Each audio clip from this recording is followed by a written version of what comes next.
বাংলাদেশ ক্রিকেটের দুই মহাতারকা সাকিব আল হাসান ও তামিম ইকবাল খান এক সময়ে একে অপরের ঘনিষ্ঠ বন্ধু ছিলেন এই দুই ক্রিকেটার। তবে সময় গড়ানোর সঙ্গেই তাদের সেই সম্পর্কে ধরে ফাটল। এই দুই ক্রিকেটারের দ্বন্দ্ব ছিল প্রকাশ্যে, সেই দ্বন্দ্ব এখনো মেটেনি। তবে দ্বন্দ্ব না মিটলেও তামিম এক বাক্যে স্বীকার করে নিলেন সাকিবই বাংলাদেশের সর্বকালের সেরা ক্রীড়াবিদ। সম্প্রতি দেশের একটি জাতীয় দৈনিককে দেওয়া এক সাক্ষাৎকারে তিনি এই তথ্য জানিয়েছেন। তামিম বলেন, সত্যটা বলতেই হবে, আর আমি এটা প্রথমবার বলছি না যে বাংলাদেশের ক্রীড়া জগতে যদি একজন ক্রীড়াবিদের নাম নিতে হয় তাহলে সেটা হবে সাকিব আল হাসান। এটা অস্বীকার করার কিছু নেই।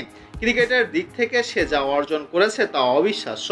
আমাদের মধ্যে সম্পর্কটা যেমনই হোক না কেন, সত্যটা তো সত্যই, সে বাংলাদেশের ইতিহাসেরই সেরা ক্রীড়াবিদ। তিনি আরও বলেন, সাকিবের সঙ্গে আমার সম্পর্ক সবসময় ইতিবাচক ছিল। অনেকেই বলে আমরা দুজন তারকা তাই দ্বন্দ্ব হয়েছে, আমি সেটা মনে করি না। এটা তো তখনই হতো যদি আমি নিজেকে দেশের সেরা দাবি করতাম, বরং আমি তো বলেছি সাকিবই বাংলাদেশের সেরা।